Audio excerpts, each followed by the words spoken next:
To start with, for a win like that, the full 80-minute performance, how do you sort of sum up how the girls are feeling heading into Ballymore in this sort of second O'Reilly Cup match?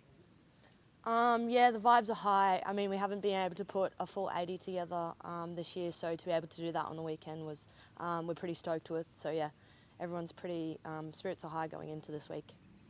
What clicked this week, or what worked this week that allowed you to do that? That didn't maybe do sort of a similar sort of result in Pack 4. I think we've obviously just had a bit more time under the new coaches. Coming into Pack 4, we were learning a whole new system of play, so a bit more time under that, combinations, and then I think also that little block between getting our fitness up as well helped a lot. On Desi getting 4, when you have a sort of hot player like that, do you just sort of try and just feed her the ball and just let her cook, really?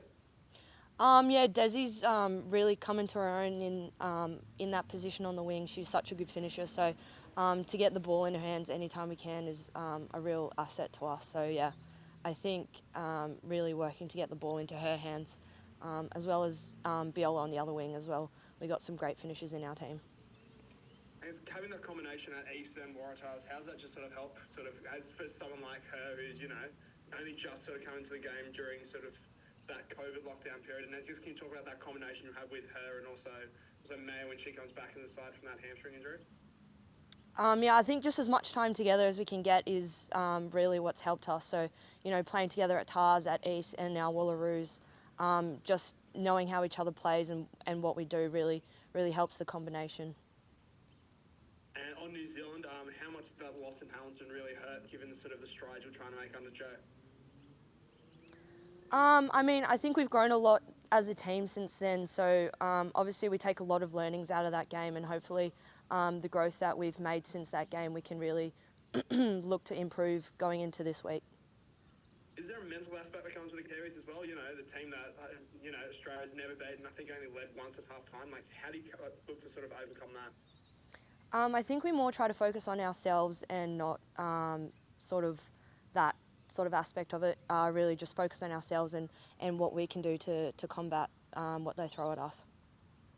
And then just to sort of, in terms of that, what do you need to do right on Sunday? But what's the sort of those non-negotiables, if you want to give yourself a chance from your perspective, needs to be done to sort of take it to the Kiwis and really sort of play your own style of football?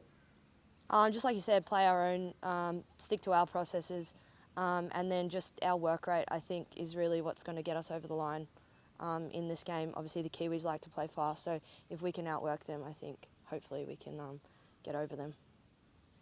I guess this being one of the sort of final home tests of the year as well, is there added motivation to really sort of end this sort of home block on a good performance before WXV2?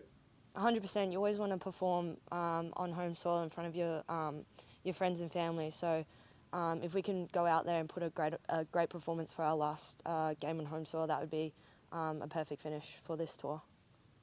Can you speak on the confidence that you get out of a win like that? A performance like that where you sort of are clinical for 80 minutes and, can sort of put it to a really sort of dangerous side. Do you notice that when you sort of get up to camp and sort of start your sort of low periods of Monday and Tuesday, just getting back into the swing of things? It definitely helps. You're going into review and it's more of a positive review than looking at, if you've come out of a loss. So, starting off this morning, it was definitely vibes were high. So, yeah, I think it really helps.